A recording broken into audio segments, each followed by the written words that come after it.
Tenemos hoy la suerte de recibir aquí en la redacción del debate nada menos que al presidente José María Aznar, probablemente uno de los mejores gobernantes de los últimos 40 años, por poner y situar un tiempo claro para que el lector y el televidente lo pueda situar. Y el momento actual de España requiere precisamente que voces autorizadas desde la altura moral que representan los anteriores presidentes del gobierno puedan analizar y contribuir un poco a aclarar y también, ¿por qué no?, a dar esperanzas a una ciudadanía que está ahora mismo bastante desesperanzada. Gracias y bienvenido, presidente. Encantado de estar en el debate una vez más.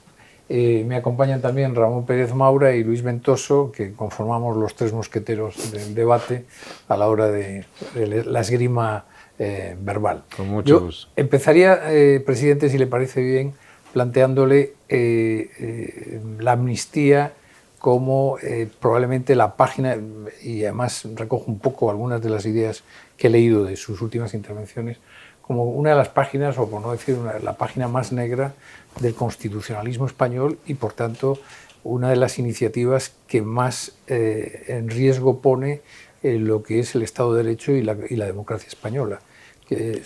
¿Nos podía avanzar en su reflexión cómo valora esta iniciativa del gobierno de Pedro Sánchez? La amnistía no es la última iniciativa. Es negra, es la penúltima. Sí. La última será la consulta de autodeterminaciones, que vienen pronto. Pero forma parte de la política de desmantelamiento de España, de desmantelamiento constitucional y de destrucción de nuestro Estado. Es una página negra no del constitucionalismo, sino del anticonstitucionalismo. Y espero y deseo que los españoles tengan la confianza de poder superarla y de poder iniciar una etapa de firmeza constitucional, de seguridad en nuestro país y de confianza nacional. Pero no es tan fácil dar marcha atrás a esa iniciativa. De hecho, dicen que legalmente, si se llega a aprobar, ya otro gobierno no podría revertir esa decisión. España es una nación malherida y se está causando un destrozo profundo, enorme, que se tardará mucho tiempo en recuperar. Yo creo que evidentemente hay situaciones políticas que se puedan revertir y espero que esta situación política se revierta. Pero sin duda es la situación política de una extraordinaria gravedad, en la cual hay que definir una cosa y que yo por lo menos la tengo muy clara, ¿no? El actual presidente Sánchez no es un presidente extorsionado, sino es un presidente que tiene a los extorsionadores por aliados. Por lo tanto, no es un sujeto que está siendo una persona que está siendo extorsionada, sino que él se ha convertido en cómplice, siendo parte del grupo que extorsiona al país, que extorsiona a todos los españoles. Cuando alguien decide entregar en nuestro país, o un país, en manos de aquellos que lo quieren destruir, eso tiene un nombre. Pero cuando alguien se convierte en cómplice, asume las tesis de los que lo quieren destruir y hasta aspira a dirigirles, eso en la historia se llama de otra manera. La primera se llama deslealtad, lo segundo se llama traición. Y es en donde estamos. Y eso no tiene precedente, hay muchos precedentes de deslealtad, pero hay pocos precedentes de traición en la historia del país, ¿no?, de España. Estamos en un momento de traición. Y yo creo que eso tiene que quedar muy claro, porque a veces yo oigo expresiones de decir, no, es que Sánchez ha elegido voluntariamente esto. Lo ha querido. Sí. Ha asumido las tesis. Eso le convierte en cómplice, le convierte en director y tiene que terminarlo. Y la terminación es, efectivamente, después de la amnistía, las consultas, ¿no? Que ahora, evidentemente, como se negaba la amnistía, se niega a que se vaya a hacer una consulta, ¿no? Y que se justificará, como justifican todos estos señores, sus posiciones. Pero bueno, vamos a ver, ¿cómo se va a negar usted a que se consulte a la gente? Pero bueno, si usted es un demócrata, ¿cómo no se puede negar a que se consulte a la gente? Por favor, estamos haciendo una cosa que es estrictamente democrática. Sí. Como la amnistía, estrictamente democrática, preguntarle a la gente lo que piensa, ¿no? Como si así funcionasen las democracias. Bueno, eso es lo que nos espera, pero es muy importante partir de esa calificación, porque si no se entiende muy bien dónde está y no se definen bien los personajes que tenemos enfrente, podemos no acertar, a lo mejor. Pero en la línea de lo que preguntaba Vieito, el problema que tenemos ante nosotros es que si se llega a la aprobación de la amnistía, y todo, a mí me parece que todo indica que se va a llegar, esto ya no tiene vuelta atrás, porque después de eso, ¿qué puede hacer el siguiente gobierno que se encuentra con todo eso ya consolidado? Un preso o un condenado al que se amnistía se va a su casa y eso no tiene arreglo, se queda así. Una cosa es la aprobación de la amnistía y que produce unos efectos, y otra cosa es la aplicación de la amnistía, que vamos a ver cuáles son los mecanismos de aplicación de la amnistía si finalmente se aprueba, ¿no? El gobierno puede establecer las reformas necesarias y los mecanismos de iniciativa legislativa necesarios que puedan mitigar, revertir o incluso o cambiar determinadas situaciones, ¿no?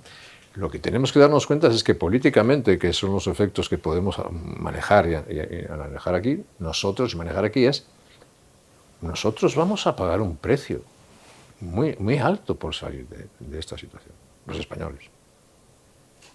Y lo que estamos discutiendo ahora es cuán alto va a ser ese precio. Pero que vamos a pagar un precio muy alto, no lo dudemos. ¿Cuánto va a ser eso? Pues cuanto más dure esta situación, probablemente más alto sea el precio, ¿no?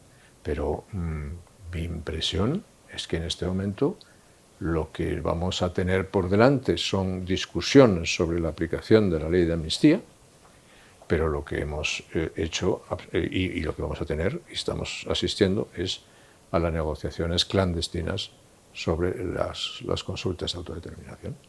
Y entonces eso es lo que tenemos que decir, cómo políticamente podemos revertir eso. Y entonces yo apelo a que ahora no es un momento de matices.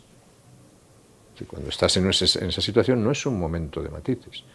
Y ahora hay que recuperar toda la fuerza constitucional posible y poner al país en marcha constitucionalmente. Hay 3 procesos electorales en Cataluña, en el País Vasco, en las elecciones europeas. Y voy a decir una cosa muy clara. Hay una fuerza constitucional en España.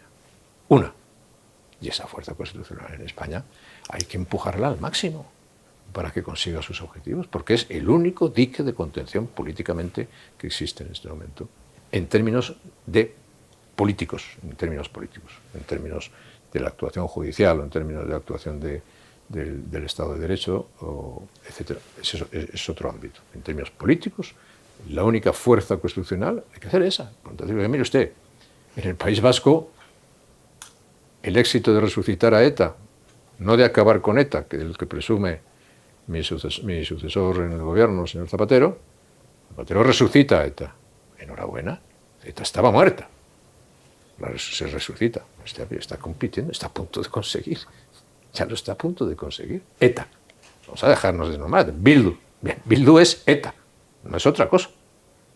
En Cataluña lo que se está discutiendo es en qué condiciones un prófugo de la justicia, socio del jefe del gobierno, vuelve. Si vuelve en condiciones subido a una carroza, si vuelve envuelto en flores, si les tienden una alfombra roja. Me temo que sí. Bueno, pues en esas condiciones, ¿cuáles van a ser las condiciones triunfales en las que el prófugo va a volver, ¿no? Pues enhorabuena, porque el prófugo te está diciendo, pero ¿qué me están hablando de reconciliación? ¿Qué me están hablando de nada? Esto me están regalando una victoria para hacer y cumplir mis objetivos, ¿no?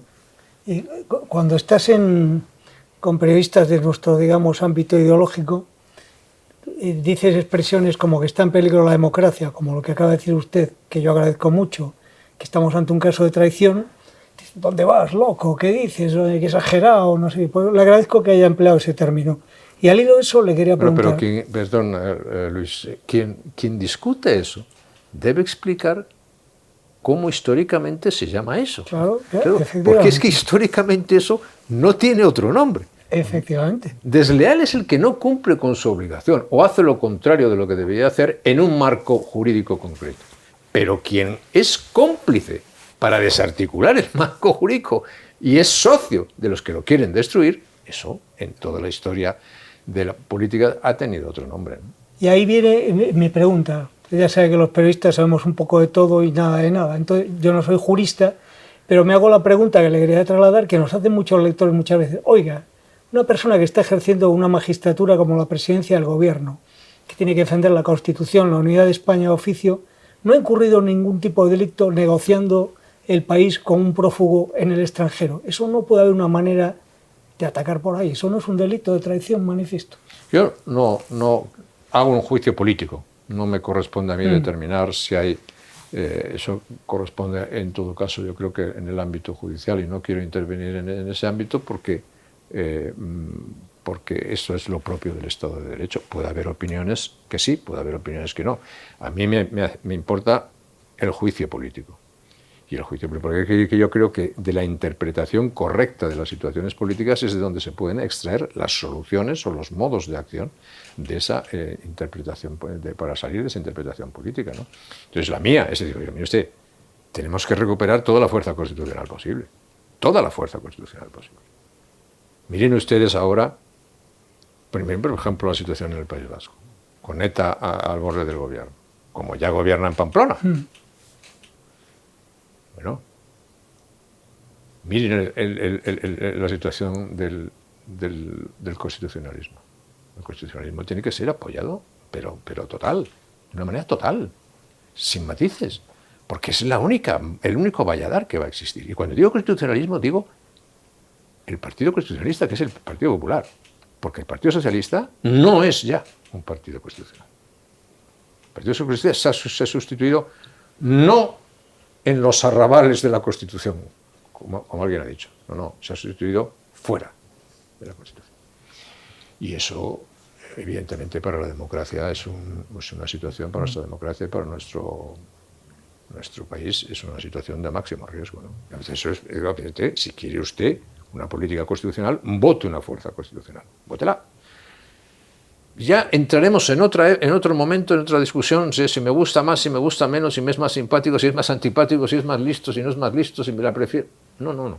Ahora, yo creo que no es un momento de matices, sino es un momento de palabras claras, de explicar a la gente lo que hay y de que cada uno cumpla con su responsabilidad. Yo dije hace meses que todo lo que se podía hacer en una situación como esta, había una cosa que no se podía hacer, que es inhibirse.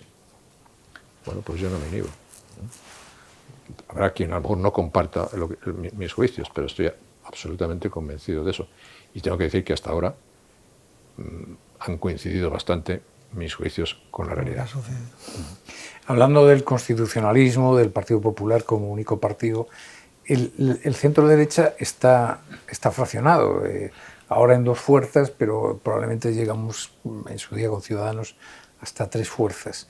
¿Qué proceso se puede llevar a cabo para convencer a unos y a otros de que tienen que sumar fuerzas y no mantenerse en esta especie de guerra civil que ahora mismo protagonizan los dos partidos de... Esa guerra civil es la guerra civil que propicia la coalición Frankenstein.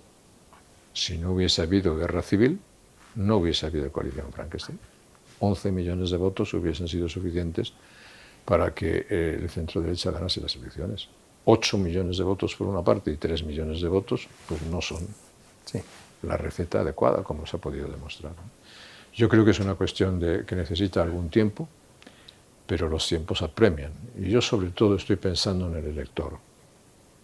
Lo fundamental en este punto son los electores, que los electores se convenzan que ese camino es el que tienen que seguir, ¿no? Y que sepan estar en las cosas importantes, en las cosas grandes, en las cosas que merecen la pena en este momento, y que nadie se abrace a cosas mezquinas, a cosas pequeñas que no conducen a nada.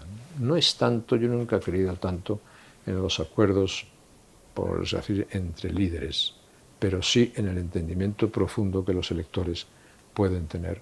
Y los electores muchas veces tienen un olfato muy fino, ¿no? Espero que lo tengan ahora. Bueno, pero tenemos 3 elecciones, se dice mucho en 3 meses, en 7 semanas, que es bastante menos de 3 meses. Tenemos 3 elecciones que tienen unas características bastante distintas entre ellas. Quizá lo más, desde el punto de análisis político, lo más entretenido, por decirlo de una forma frívola, es ver cómo se van a repartir después esas alianzas, lo que van a representar después para el gobierno de Madrid. Bueno, ya sabemos que el único objetivo de Pedro Sánchez es continuar sentado en la Moncloa y ante eso cede lo que sea. ¿Hay algún escenario en el que eso pueda no ocurrir? ¿Hay algún escenario en el que el apoyo del PSOE a uno u otro partido en el País Vasco o en Cataluña le pueda acabar costando el puesto en Madrid a Sánchez?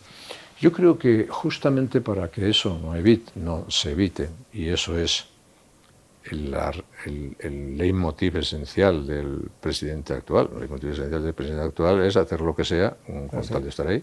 Pues no, yo creo que por eso, si ese es el leitmotiv y lo es, el tema va a ser las consultas. Porque el factor unificador que puede impedir tener que elegir entre unos y otros y poner en puesto el riesgo son las consultas. Ya no es la amnistía. La amnistía ya está por descontado. Lo único que queda son las consultas. O sea, esta legislatura tenía 2 piezas esenciales, la amnistía y las consultas. Falta la segunda parte de la pieza.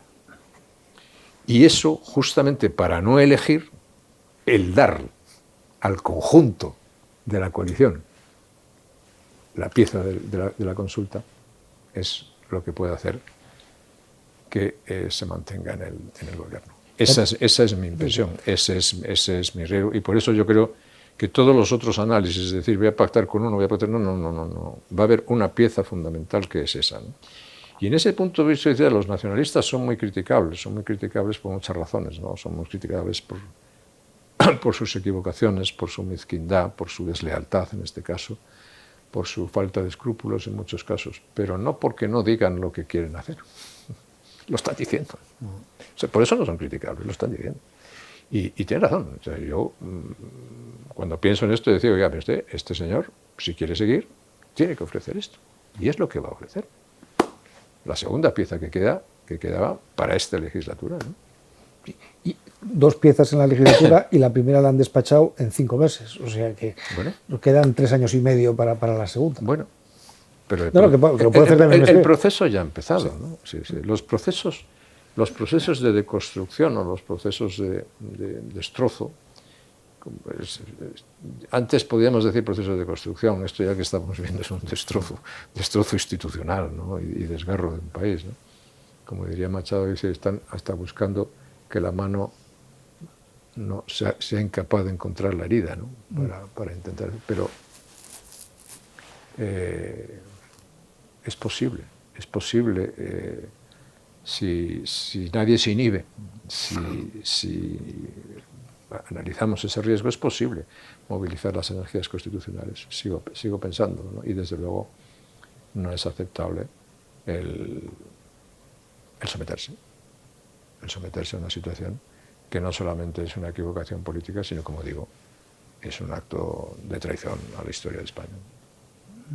Aquí estamos hablando del desmontaje de la nación española, legislativo, pero hay otra parte que es la emocional, cultural, sentimental, todo lo que nos une. A mi juicio, usted fue el último presidente que se preocupó de fomentar el sentimiento de nación española.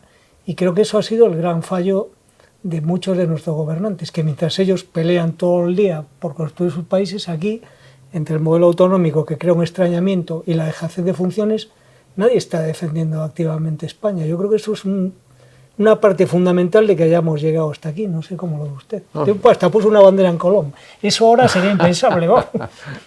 Sí. No, pero sí que es verdad que cuando... Ahora es difícil, el daño institucional es tan grande que uno mira el espectáculo de las fiscalías, ¿no? O de los fiscales.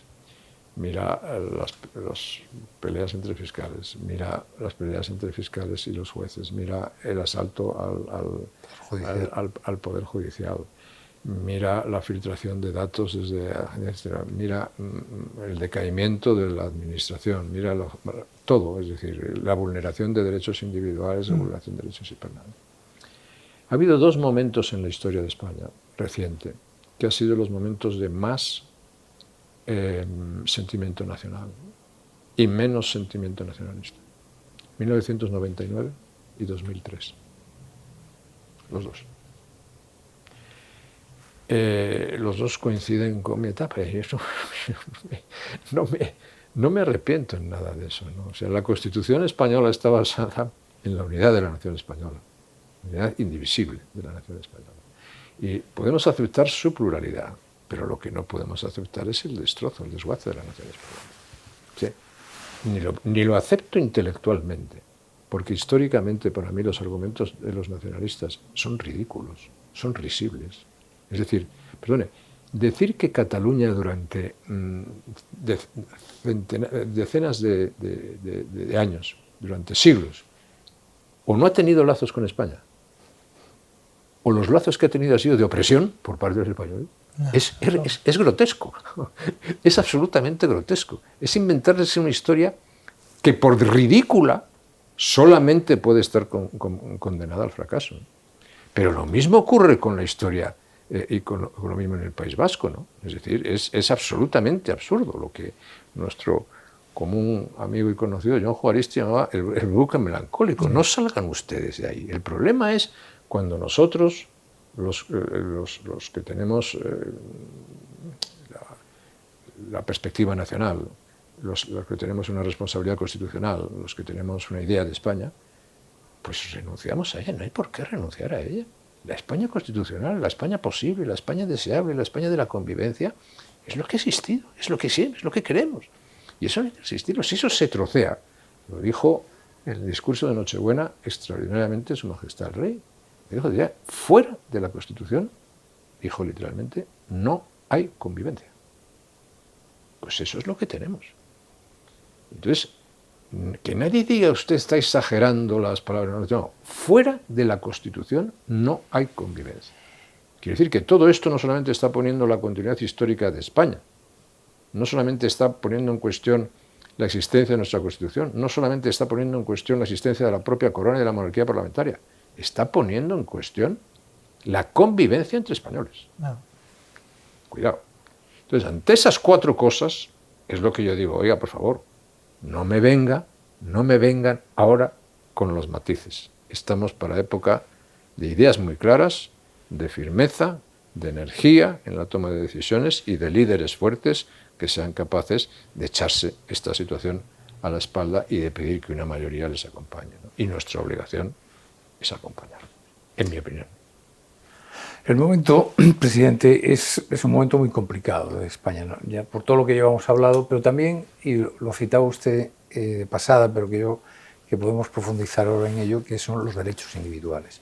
Y me refiero en concreto a lo que, por ejemplo, estamos viviendo ahora con la polémica de Isabel Díaz Ayuso y su pareja, la filtración de datos que se supone que debían pertenecer al secreto de las relaciones de un ciudadano con la administración. En ese terreno quizás han contribuido todos los gobiernos, porque quien está en el gobierno siempre tiene una tentación estatalista, ¿no? de controlar. Pero ¿qué podemos hacer? Es cierto que en su etapa se aprobó el Estatuto del Contribuyente, pero hay sentencias del Supremo donde dicen que no tiene el principio de veracidad, no es un patrimonio del funcionario, o que no se puede entrar en una empresa o en una oficina y llevarse ningún papel sin un mandamiento judicial. Pongo dos ejemplos de algo que no está ocurriendo ahora mismo en la hacienda pública. Y me ciño al caso concreto de la relación del ciudadano con la fiscalidad, pero creo que se puede extender a otros muchos territorios. La privacidad, la intimidad, etc. ahí también hemos y estamos en un proceso también crítico. No sé cómo lo ve usted desde su experiencia de 8 años de presidente, pero también un poco como propio ciudadano. Yo lo voy a ciudadano. decir muy claramente, es decir, yo fui víctima de eso. Me consta. O sea, yo fui víctima de una filtración de mis datos tributarios que se hicieron públicos. Y por lo tanto, me da igual quién lo haga. Eso es absolutamente inaceptable, es intolerable. Pero que además se utilicen luego elementos como la Fiscalía General del Estado, para asegurar, rompiendo todos los... rompiendo no ya que sean los datos fiscales, sino que en las relaciones que deben ser absolutamente confidenciales, reservadas y secretas entre partes, que el fiscal general del Estado lo rompa y lo ordene publicitarlo, pues es el elemento en el que estamos. Ahora me dicen, ¿cuál es el ambiente? El ambiente que estamos aquí es el ambiente en el que dice, oiga, mire usted, es que el Estado de Derecho no prevalece sobre las decisiones populares. Es que la soberanía popular está muy por encima de lo que pueden decir los jueces. Por eso hay que acabar con los jueces. Eso es la lawfare. Y si la lawfare es admitida en unos pactos, ¿cómo el fiscal general, para eso está, ¿no? Como decían, para eso está, pues ¿cómo no va a dar esa orden? Y si eso pasa ahí, ¿por qué no va a haber un funcionario que filtre los datos que afecten afecten a derechos individuales de las personas? Es de ese ambiente del que salir. Puede existir a lo mejor en ocasiones que pueda pasar alguna cosa de eso. Pero oiga, que se cree ese ambiente y que se explique, o tener que escuchar a un ministro, porque ahora, antes podía haber un ministro energúmeno, pero ahora hay energúmenos que llegan a ser ministros y ejercen, no de ministros, sino de energúmenos, ¿no? Y claro, que cuando uno escucha, uno decir, no, es que según la Constitución la soberanía reside en el Congreso de los Diputados. ¿Qué me está usted diciendo? Usted no se entera de nada. Pero cuando se explica, no, mire usted, que es el discurso catalán también, no, mire usted, pero ¿cómo es posible que un tribunal revise lo que ha decidido el Congreso de los Diputados? ¿Cómo es posible que un juez lo...? Pues eso es el Estado de Derecho, eso es la democracia, eso es el imperio de la ley. Y si tenemos que empezar con la explicación de eso, andamos pues, en una situación delicada, ¿no? Fuera de la ley solo hay barbarie. Y fuera de la ley solamente hay tiranía, ¿no? Eso que decía con toda la razón del mundo Locke es plenamente vigente. La lástima y el problema es que no pensábamos que esto que estamos viviendo lo íbamos a vivir, pero lo estamos viviendo. En ese escenario de degradación institucional, eso ha ido acompañado de algo de lo que a veces no pensamos en ello, pero que yo creo que es muy revelador y que lo vemos en muchos sitios, que es que en España ya se ha consentido el uso de la mentira sin que eso tenga consecuencias. Antes te pillaban mintiendo en algo y tenías que dimitir y te ibas a tu casa. Aquí no dimite nadie por mentir. ¿Cómo se ha producido esa degradación moral de que la mentira sea un elemento válido en el discurso político? No solamente, yo creo, no solamente es un fenómeno aquí español, pero es un fenómeno general. Al final vivimos en el mundo de la posverdad, ¿no? Y vivimos en el mundo también de la realidad inventada. Hay cosas que pasan todos los días que uno no sabe si es verdad o no es verdad, si es realidad o es mundo virtual. Y ese mundo de la posverdad, pues es el mundo en el cual tenemos que manejarnos, que nos afecta a todos, afecta a la vida política, afecta, y de qué manera, a la vida periodística, a los medios de comunicación, etcétera, etcétera, ¿no? Ahora, eso va aparejado con otra cuestión que es muy importante, y es la ausencia de sentido de la responsabilidad. Es decir, lo que ha desaparecido es la responsabilidad de la verdad. Y por tanto, nadie se siente responsable de ninguno de sus actos. Y por lo tanto, todo el mundo cree que no tienen consecuencias políticas porque el principio de responsabilidad política ha dejado de existir. Entonces, eso es lo que no puede ser. El principio de responsabilidad política no es un principio reglado en el derecho, es un principio de decencia de comportamientos políticos. Y en el marco de los comportamientos políticos hay unas reglas que dicen, oiga, mire usted, no se puede mentir impunemente, no se puede engañar impunemente, no se puede actuar como ustedes actúan sin que existan unas responsabilidades políticas. Eso ha dejado de existir. pero al máximo en todos los niveles, ¿no? Y si ocurre en el máximo nivel, ¿por qué no va a ocurrir en un nivel pequeño? Por ejemplo, nosotros nos hemos enterado, como los demás españoles, que España cambia la posición en el Sáhara, su posición en el Sáhara en relación con Marruecos, por una carta que lee el rey de Marruecos. Oiga, hay un principio de responsabilidad política fundamental que es, si usted quiere cambiar una política, vaya usted al Congreso de los Diputados, debata, intente conseguir un consenso, intente conseguir una mayoría, y si tiene la mayoría, pues mire usted, esas son las reglas. Pero debátalo, explíquelo. Pero volvemos a esto, estamos hablando de que el gobierno tiene reuniones clandestinas fuera de España. Estamos hablando de que un prófugo redacta la ley de amnistía. Estamos hablando que se está negociando en Ginebra, donde se esté negociando con mediadores internacionales y miembros del gobierno y del Partido Socialista, que se está negociando las consultas de autodeterminación por el futuro, como se ha negociado la amnistía. Estamos diciendo que hay expresidentes del gobierno que están participando en eso y que tienen una responsabilidad directa en eso. Bueno, pues eso no lo habíamos vivido tampoco en los años democráticos de España, donde existía, con sus aciertos y con sus errores, pero existía un cierto principio de responsabilidad política que se asumía. Y este panorama que nosotros vemos tan evidente, usted acaba de dar la vuelta al mundo, o la semivuelta al mundo, pero bueno, ha visto lo suyo. Por ahí, ¿este deterioro se percibe o no? Sí. Sí, porque claro, es imposible que un país pueda esté abierto políticamente en canal y que eso pensar que no va a tener efectos internacionales. ¿Cuál es la presencia internacional de España? ¿Cuál es el momento internacional? Esa es otra consecuencia, ¿no? Vivimos en un mundo muy desordenado, vivimos en un mundo muy peligroso, vivimos en un mundo con enormes riesgos sobre nosotros. Y tú, España, que tiene una influencia declinante en el ámbito europeo de una manera muy palmaria, desde el punto de vista internacional, pues no es un actor, no es una palabra, no es alguien a ser tenido en cuenta, ¿no? Lo mire usted hacia Iberoamérica, mire usted hacia los Estados Unidos, mire usted hacia el norte de África, mire usted hacia el Mediterráneo, mire usted hacia Europa, pues es la consecuencia lógica de la casa en desorden. Y naturalmente, ¿qué políticas se practican? A esta coalición Frankenstein, ¿qué le importa la presencia internacional de España? Cuanto menos tenga, mejor. Claro. ¿Desde cuándo a los señores de ETA les ha importado? O a los de Esquerra Republicana de Cataluña, o a los prófugos les importa. No les interesa absolutamente nada. Y claro, cuando uno en el gobierno es cómplice de eso, pues la presencia de España es absolutamente declinante. Y España tuvo momentos brillantes, tuvo momentos muy buenos.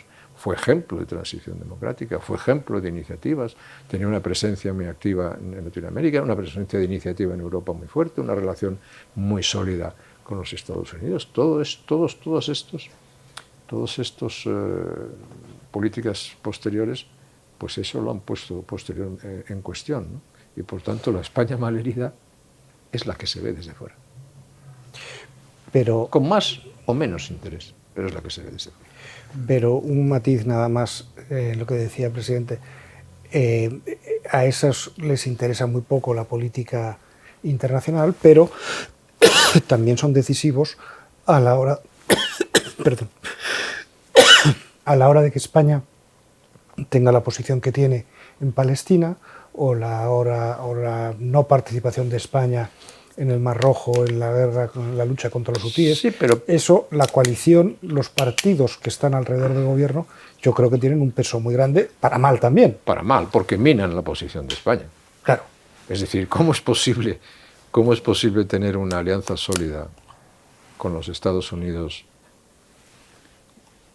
si cuando necesitan tu ayuda, como es el caso del Mar Rojo, se la niegas? ¿Es que a España no le afecta la seguridad marítima del mundo? ¿Cómo es eso? ¿Cómo se explica eso? Es que hay algunos todavía que dicen, no, pero es que la relación de España con Estados Unidos ya está rota. Ya con eso tienen bastante. Pero las relaciones entre dos países no son eso. También son eso, pero no son eso, ni mucho menos eso. Ni las relaciones de confianza política se manifiestan en eso. Sí, podría poner muchísimos ejemplos sobre este tema, ¿no? Pero lo mismo en la posición sobre Israel, sobre el tema de Gaza, ¿no? Es decir, oiga, mire usted, cuando uno es agredido, tiene derecho a defenderse. ¿Por qué a Israel se le pide comedimiento? Comedimiento hay que tener siempre, podemos decir de esa manera, ¿no? ¿Pero por qué? Por una razón muy sencilla. Vamos a poner. Si aceptamos los números de Hamás, hay 30.000 víctimas en Gaza. Si aceptamos los números de Hamás. Si no lo acepta, lo que sea. ¿Cuántos muertos ha habido en Siria? 600.000. ¿Quién habla de los muertos de Siria? ¿Cuántos venezolanos han ido, entre otras por algunas gestiones brillantes que se han hecho aquí de Venezuela? 8 millones. Bueno, ¿cuál es la diferencia? La diferencia es el antisemitismo. La diferencia es Israel. Pero claro, eso para algunos es mucho más importante que no pensar en otra cosa. Y es que Israel tiene que terminar esta operación. Y la tiene que terminar bien, para los intereses de todo el mundo occidental, y para los intereses de todo el mundo libre, y para los intereses también de España. Y una cosa que es preocupante en este momento, muy preocupante, es ver las dificultades que a Israel se le ponen para terminar esta operación por parte de los Estados Unidos. Porque al final, la situación doméstica de los Estados Unidos está influyendo muy negativamente en muchos aspectos críticos del mundo de hoy. Y en la presión de la izquierda radical del Partido Demócrata en un momento electoral está siendo determinante para que la administración Biden esté poniendo muchas más dificultades de las deseables para que Israel termine su acción. Pero Israel tiene que acabar su acción. Imagínense que Israel no termina eso y que eso se queda enquistado y que vuelva a aparecer, aparecerá otra vez dentro de 6 meses o dentro de un año en el peor de los escenarios posibles, ¿no?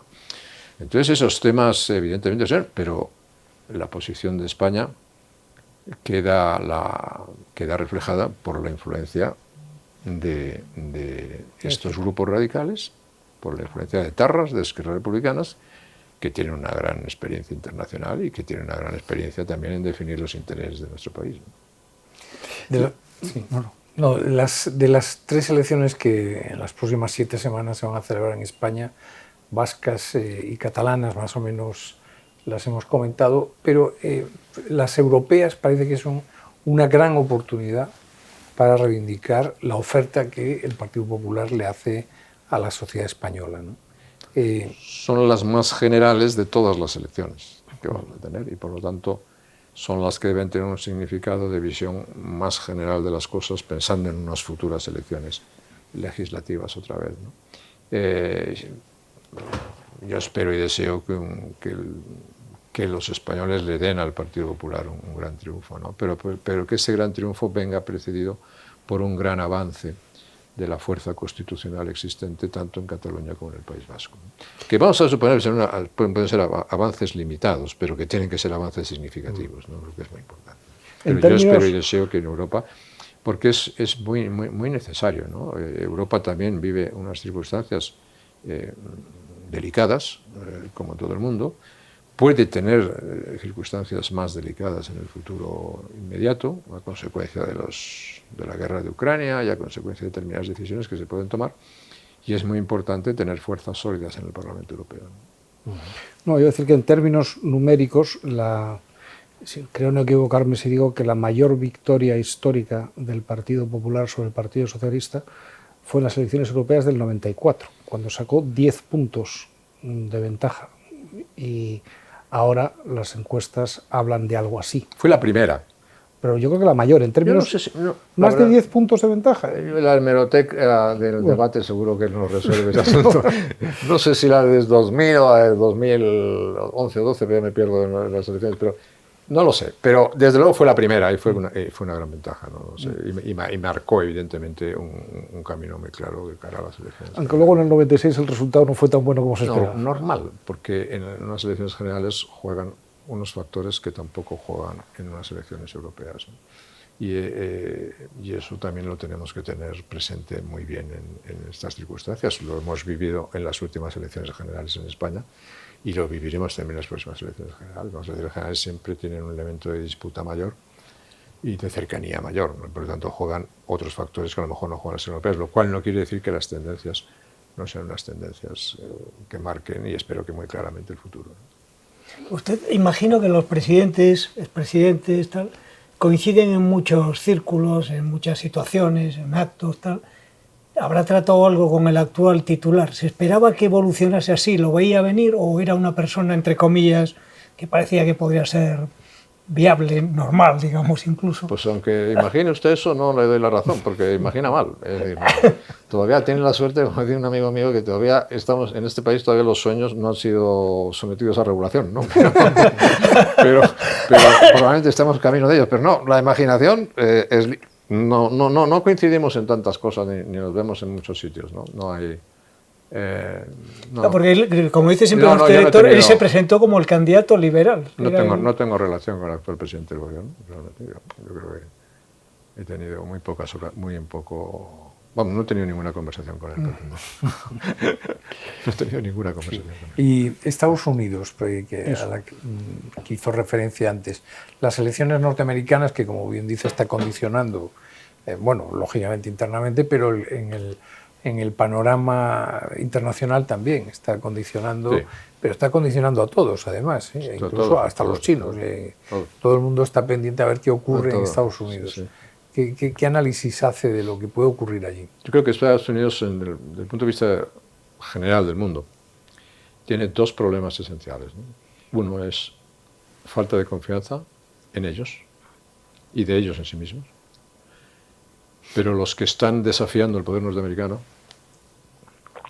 están convencidos de que pueden hacerlo porque los socios norteamericanos en el fondo tienen una falta de confianza en lo que puedan hacer los Estados Unidos. Y el segundo problema que tiene fundamentalmente es la falta de capacidad de disuasión. Es decir, la falta de credibilidad, la falta de confianza. Los desafiadores, los desafiantes, están convencidos de que los Estados Unidos no van a reaccionar. Esas dos cosas no van a reaccionar. No. Y esas dos cosas son letales.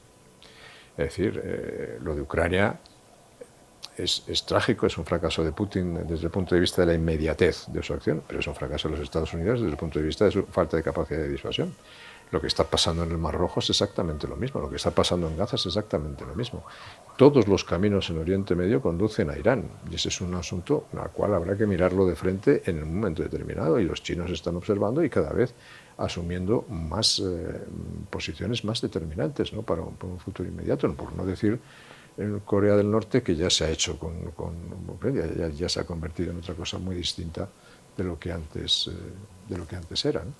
Entonces, la falta de capacidad disuasoria de los norteamericanos está afectando a la confianza entre aliados de una manera determinante, ¿no? Y eso lo está agravando este proceso electoral. Que en el fondo es un proceso electoral entre dos personas que los norteamericanos no desean que fuesen presidentes. Desearían otros dos candidatos distintos a estos, pero van a tener que elegir entre estos candidatos, ¿no? Y esa situación de confrontación y de fragmentación doméstica en los Estados Unidos y de falta de consensos y de falta de políticas articuladas para actuar en el mundo, en un mundo tan peligroso como este, está siendo muy complicado. Los Estados Unidos siguen siendo la mayor potencia militar, la mayor potencia diplomática, la mayor potencia económica, la mayor potencia tecnológica, todo eso sí, pero luego tienes que tener una articulación política que te permita usar esas posibilidades que tienes de una manera inteligente y adecuada, ¿no? Esa circunstancia es la que nos está dando en el mundo. Y entre el hombre fatigado y el hombre imprevisible, ¿cuál le sentaría mejor al mundo? No lo sé, francamente. El mundo ya es lo suficientemente peligroso como para añadirle factores de impredictibilidad, ¿no? Bueno, pero también puede ser más peligroso con un factor continuista, ¿no? Por lo tanto, ¿qué quiere que le diga?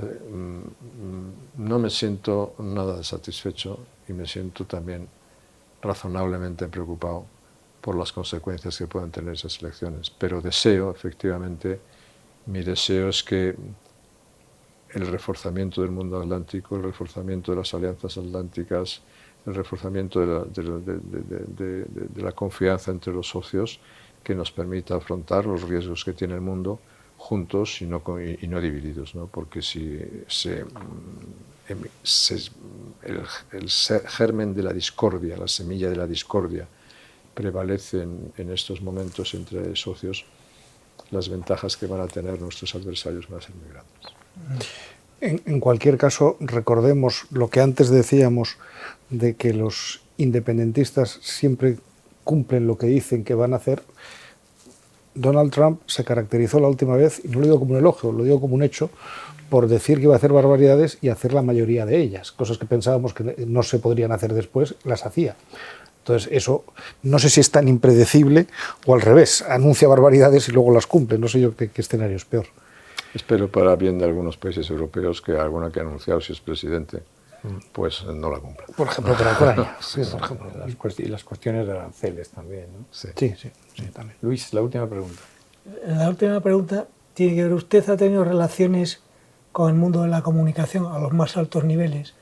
¿Cómo se produce ese milagro de que nadie ve el negocio evidente que hay en España, que es montar una televisión de derechas, en un panorama absolutamente atípico? Bueno, pues eso tiene que ser. Los que pueden tener las posibilidades sociales, económicas de hacer eso, son los que lo tienen que ver, ¿no? Y lo tienen que hacer. Yo creo que no es tanto hacer una televisión de eso, sino que exista un marco competencial en el cual lo que está en el país, la sociología del país, pueda sentirse razonablemente representada, ¿no? Y eso es lo que hay que aspirar, ¿no? Y por lo tanto, en un mundo en el cual los medios están en una situación tan difícil como todos los demás y con tantos problemas como todos los demás, el defender instrumentos mediáticos muy profesionales, de alta calidad, con una exigencia interna muy grande, con fuerte sentido de la responsabilidad, es extraordinariamente importante, ¿no? Y en el mundo del instantáneo, en el mundo de la frase, en el mundo del TikTok, hacer periodismo es muy difícil, seguro, pero es indispensable, seguro. Pues con esta última reflexión cerramos. Muchas gracias, presidente. No cabe duda que el paradigma de los medios está cambiando mucho, pero, en fin, aquí estamos nosotros intentando ofrecerle a los españoles otra oferta distinta en la línea de lo que apuntaba Luis Ventoso. Muchas gracias, presidente. Encantado de estar por sus aquí. reflexiones y muchísimas gracias. Gracias. Gracias.